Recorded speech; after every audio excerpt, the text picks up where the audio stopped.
Okay, welcome to Chapter 2. This is Essential Chemistry, the fundamentals of what you need to know about chemistry and how atoms and molecules work to be able to understand what we're going to talk about later in our Concepts of Biology class. I found this picture because I think it's a nice representation to show how chemistry touches many parts of our lives. So first, to give you an idea of what we will be going over in Chapter 2, we're going to touch on the basics of what is matter before we try and look at what it's made of. We're going to move to the basics of the periodic table and what you need to keep in mind when we talk about each element, their symbol, and their number of protons and neutrons. Also, hopefully the next time you see the periodic table, it won't look like complete Greek to you. After we touch on the periodic table, we're going to go over the anatomy of an atom, and once you understand what an atom is and how it's identified, you'll be able to understand different versions of an atom's identity, which would be an isotope. We'll move to chemical bonding after that, because once you understand an atom, you need to have an idea of how that atom interacts with other atoms, different types of elements to form compounds. Then we will talk about the beauty and amazingness of water and how that is one aspect that allows life to exist.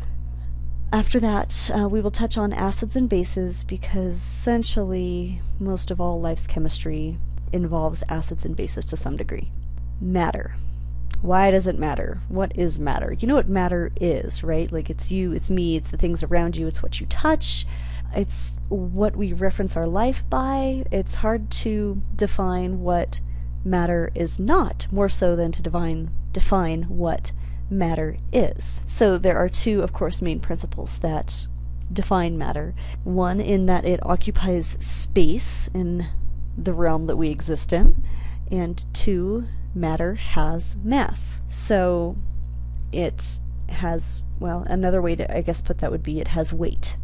And on our planet, in the world that we live in, there are three forms of matter, or ways in which matter can exist, either in solid form, liquid form, or gas form.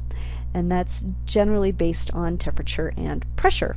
So, going down the scale from matter, matter is what we can see, matter is what we can touch. You can touch your desk, you can touch your wall, you can touch your computer, but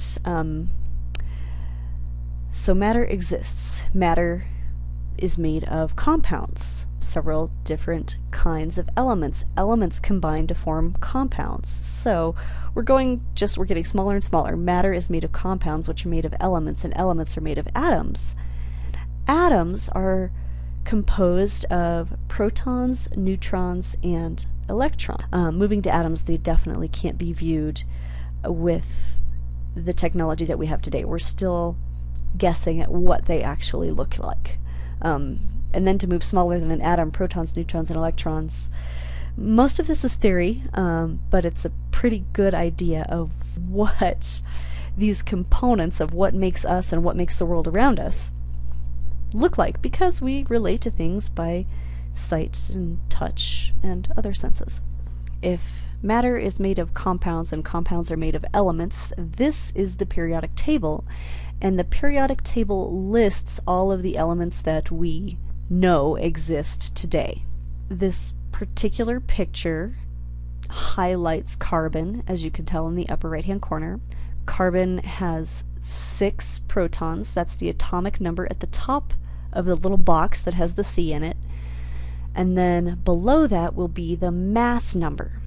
So if matter is made of compounds which are made of elements, they all must have some level of mass. And in the nucleus of carbon, there are 6 protons and 6 neutrons, whose mass combined is 12. And I'm going to go further into the periodic table because I want you to understand how the elements are arranged. I've got some websites here that I want to show you guys that give a good breakdown of how the periodic table is laid out. First, we're going to go to chemistry. So you can check these websites out on your own. Please ignore the ads as much as possible. So, this is what I want to show you. This screen is a little more in depth than you're going to need to know, but I want you to see it so you can get used to where certain elements reside on the periodic table, or if you look to find them on the periodic table, if you know where they're at, you might have a better idea of what they can do. But now for a more simple look at the periodic table. This is someone's drawing. They've just numbered the rows and the columns, although it's important to note that these two rows that we really won't use have no column numbers, so they really exist right here, but it doesn't matter. What I want you to know about the periodic table is just to keep in mind these are the alkali earths and metals. These are the transition metals. These are non-metals. These are your halogens, and these are your noble gases. That's the most that you need to keep in mind for a functional. That's the most that you need to keep in mind for a functional understanding of the periodic table. Okay, so now you've seen the periodic table, let's talk about the difference between an element and a compound. I'm kind of working the other way now. We've been talking about the periodic table, so we're talking about elements as they exist on the periodic table. As the slide states, elements are things that cannot be broken into smaller parts, that should say parts, using chemical reactions. So, hydrogen gas, these bubbles here, look like there are two because there are two. Typically, hydrogen gas exists as H2. I wish I could write that on the screen right now, but I don't know how to use that tool yet for the video recorder. But H2, because hydrogen is over in the far left column, like we saw before, it only has one electron around it. Oh, that's something I want to show you guys. Okay, so this is column 1, column 2, 3, 4, 5, 6. These have one electron in their valence shell. These have 2. 3, 4, 5, 6, 7, and remember the noble gases are 8. That determines how many bonds they are able to make. Carbon can make 4 bonds. Its number is 4. It's got 6 electrons, but it's got 2 on an inner shell and 4 on an outer shell, so it can make 4 bonds. Nitrogen has 5. So it's one thing, 1, 2, 3, 4, 5, 6, 7, 8. I just want you guys to understand that before we move forward. Okay, back to hydrogen gas.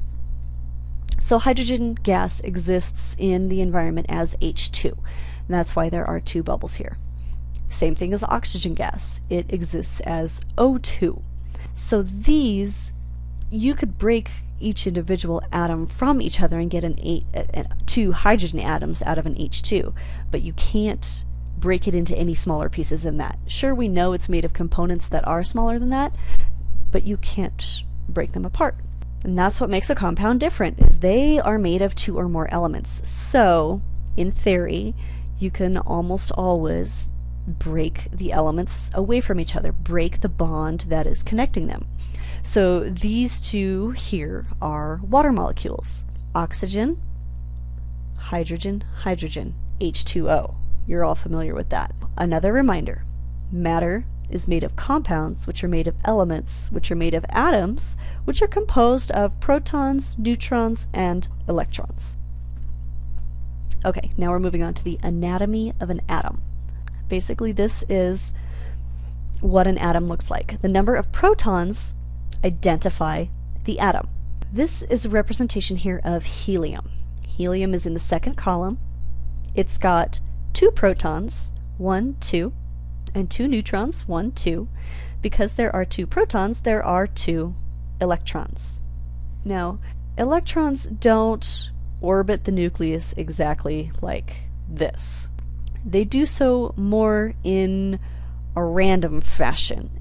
And as far as scientists can tell, they generate what they call, or what is called, an electron cloud around this nucleus. So the electrons are darting and flying around that nucleus at such speed you can't really identify where they are at any one moment.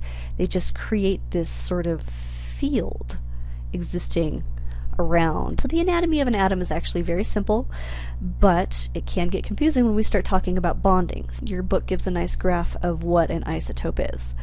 So carbon-12, that's what we call the carbon that we're all close to and familiar with, and the carbon that's listed on the periodic table.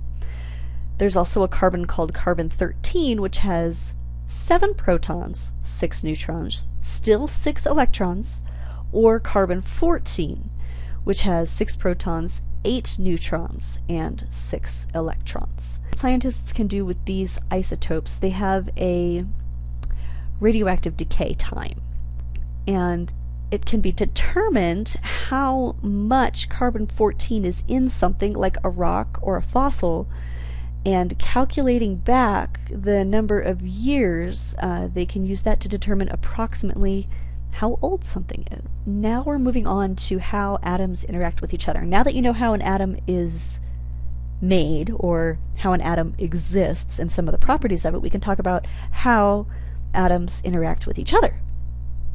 So the first atom on the left there is hydrogen. Hydrogen. It's got 1 proton and 1 electron.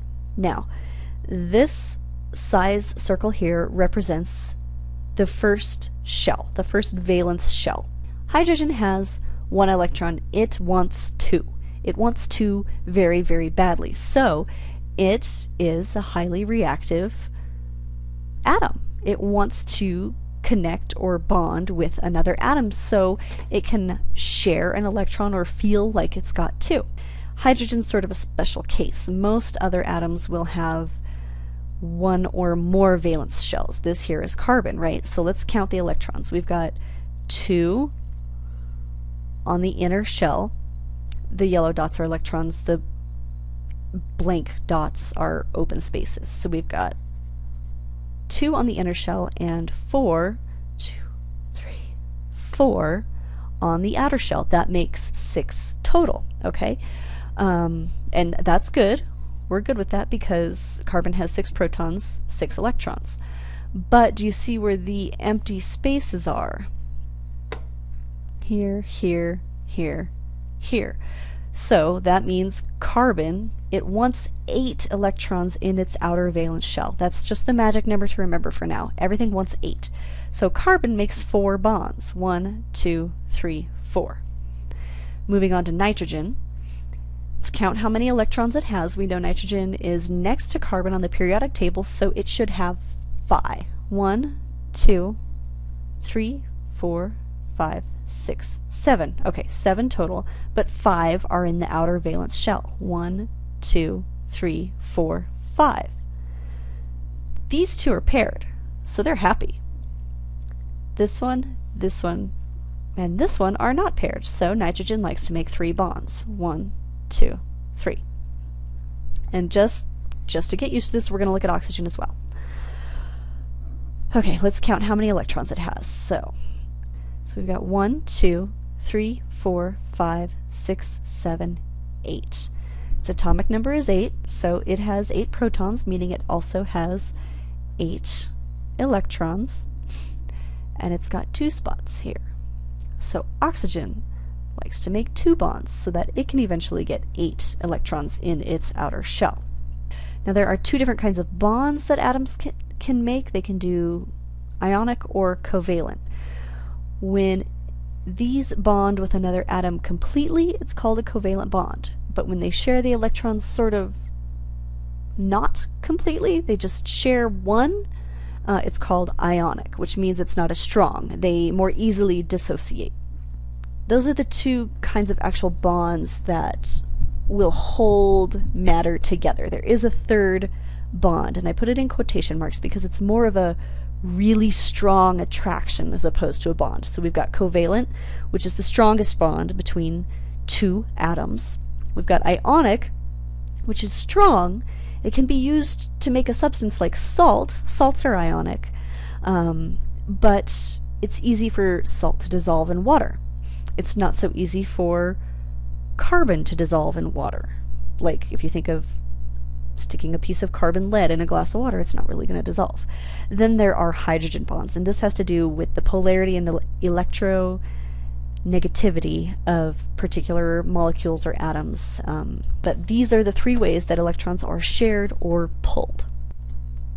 Now, this diagram is showing an ionic bond. NaCl, sodium chloride. That's table salt. As we know from before, chlorine has 7 electrons in its outer valence shell. 1, 2, 3, 4, 5, 6, 7. So it wants another one really bad. Sodium is in the first column on the periodic table, if you look at page 24. So it's only got 1 electron in its valence shell, as we can see right here. So this is essentially sodium and chloride are a match made in heaven. Sodium wants 7 more electrons. Chlorine has 7 electrons. Chlorine wants 1, and sodium has 1. But what happens if chlorine borrows this electron? It's not that sodium really gets any. It's that sodium sort of lost its outer shell and just has to hang out right there next to chlorine. So what happens over here, you'll see sodium has 1 fewer valence shell than it does over here. It gets the plus sign on it. And over here, chlorine's octet is full, so it's got an extra negative charge in comparison to its number of protons, so it's got a negative charge. Now this is how these ions exist when they come apart. But what can essentially happen is that, the way I imagine it, they're sort of sharing this 1 electron. They're sharing that outer shell. It spends some time around sodium, it spends some time around chlorine. And that's why it is really easy for these two to break apart. Because if this electron, I'm sorry if I said atom before, I meant electron. If this electron is over here by chlorine, and something draws this sodium away, or it's easy to dissolve into solution, then it will. They will separate. They come apart easily. It's more like electron sharing, not... We're going to move on to covalent bonding. What essentially happens here? Okay, so we looked at hydrogen before. Hydrogen atoms each have 1 proton and 1 electron. So here, these two are bonded, and what happens is now there are 2 electrons to circulate these protons in the first orbital shell. These 2 protons are paired. That's stronger than 1 flying around 2 different molecules like we saw in sodium and chlorine. So the 2 flow sort of together around both protons. That's the way I have to imagine a covalent bond. I have to put it in my head so that I understand that it's stronger. It's a solid union of the electrons between the nuclei, as opposed to sodium chlorine where it was just sort of part-time. So moving on to oxygen. Oxygen has 8 total electrons, 6 in its valence shell. So here, when it's sharing 2 with another electron, it makes what is a double bond. That way, it has 2, 4, 6, 8 in its exterior shell. 1, 2, 3, 4, 5, 6, 7, 8. 1, 2, 3, 4, 5, 6, 7, 8. So essentially, each oxygen nuclei feels like it's got 8 electrons in its valence shell. That is a stable state for oxygen, O2 gas. I guess I should also show you that this is the diagram that the book uses, showing the electron configuration. These are the structural formulas as you will see them written often in notebooks or in books, or if you need to write a molecular formula, this is how you can write it. This is a space filling model to give you a more 3D real world idea of what these molecules look like and what their electrons, the space that their electrons are filling. And this is a ball and stick model to show you actual bonding, single bond, double bond, single bond, and showing you the geometry of the actual molecule as far as we understand it. And I hope you can tell that methane has what they call tetrahedral shape, almost like a tripod, where these three are coming out in different directions. This one's coming out towards you, this one's going out kind of behind the carbon, and this one's going out behind the carbon, and this one's sticking straight up. Alright, we're going to look a little more closely at water, because water's, one of its amazing capabilities is its capability to hydrogen bond. A few things can hydrogen bond, but water is of course the most famous or notorious. Okay, as you've seen before, this is oxygen and these are hydrogen. This is the shape that the molecule takes.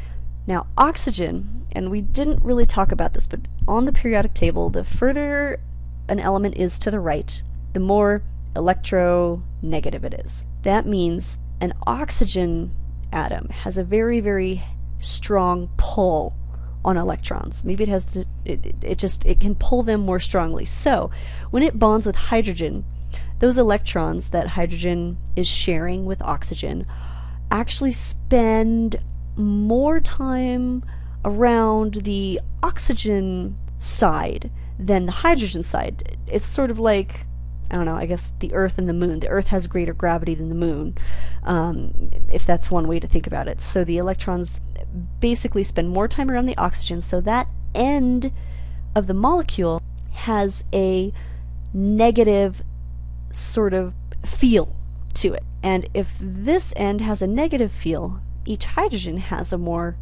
positive charge in a way. Now remember, it's more of like a pull, not an actual charge. But because of that, the negative part of water molecules has an attraction or a draw to the positive part of another water molecule. This is hydrogen bonding. We already talked about the shape and how it's got in chemistry what they call like a polarity. Because of this hydrogen bonding, they call the effect cohesion in water.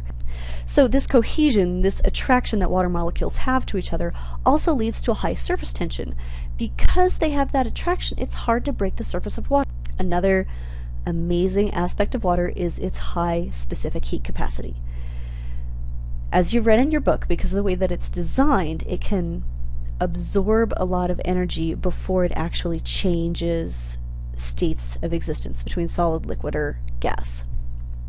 Makes it unique for evening the temperature in places. Like, I'm sure you know that along an ocean or a large body of water, the temperature is more moderate throughout the year. Another very unique thing about water is that when it freezes, as we know it, when it turns to a solid, most things, when they turn into a solid, contract. The molecules get closer together. Water is very unique from all other compounds in that its crystalline structure expands. It takes up more space when it's frozen than it does when it's liquid. The first I want to talk about is cohesion and how that's important in the way water is transported through plants. Transport essentially tubes or straws that go all the way from the roots through the stem, if we're looking at a tree like in this picture, through the trunk. This is the vascular system of a plant, all the way to the top, to the leaves, and then out to the stomata. That's how a plant breathes, essentially. And that's how a plant draws water out of the soil so that it can use it for its own metabolic processes, which are photosynthesis. But how do you think a plant draws water from the soil all the way up to the very top of a tree like in this picture? It's because of the cohesion of water. Plants are almost literally drawing water up through their vascular system in little chains. It's the hydrogen bonding in the water molecules that keep them connected and allow them to be drawn literally like water through a straw up through a tree. Okay, we mentioned the specific heat capacity of water. I'm sure you've seen before how orchards, like in Florida, if there's going to be a freeze and they've got a crop of oranges, they will spray water on the trees to keep the harvest from freezing. Do you know how that works, or do you have any idea how that? Basically, spray water on the trees, right, around all of the oranges. And once water freezes, yes, it expands. It creates a protective barrier around the orange. So ice is generated, right? And it will stay ice at 32 degrees Fahrenheit, 0 degrees Celsius. And what that becomes is an insulator around the orange. As the air temperature falls and gets colder than that, that 32-degree shell around the orange protects the orange from getting any colder. So that layer of ice around it protects it from colder weather, because ice stays at its 32 degrees. Almost everything dissolves in water. Everything in your life that is important to you probably dissolves in water. So now we're going to move on to acids and bases. I'm going to try really hard to keep this brief for you guys. But as we mentioned when we looked at the periodic table, the term alkaline is another word referring to something that is basic. Not acid, but basic. That's the other end of the scale. I want to make sure you know that the pH scale reads from 0 to 14. The smaller the number, the more acidic it is. 7 is about average, not acidic, not basic. And then 14 is about as high as the scale can go, and that's something that is very, very basic. That's a strong base. A strong base and a strong acid will both destroy your skin in a matter of seconds. So if that helps, it's something to consider. When you measure the pH of something, you're measuring the balance of hydroxide ions versus hydrogen ions. And I'll show you some pictures of those in a moment. You also need to know that the pH scale is logarithmic. So every number you go up is a factor of 10. So the difference between 1 and 2 is a factor of 10. The difference between 1 and 3 is a factor of 100. The difference between 1 and 4 is a factor of 1,000. So it's exponential, the difference between each individual number. And another thing you need to know while we're talking about acids or bases is that a buffered solution, or the term buffer, is referring to something that resists change. It may be something in the solution that will accept or retain hydrogen or hydroxide ions and keep the pH of the total solution from changing.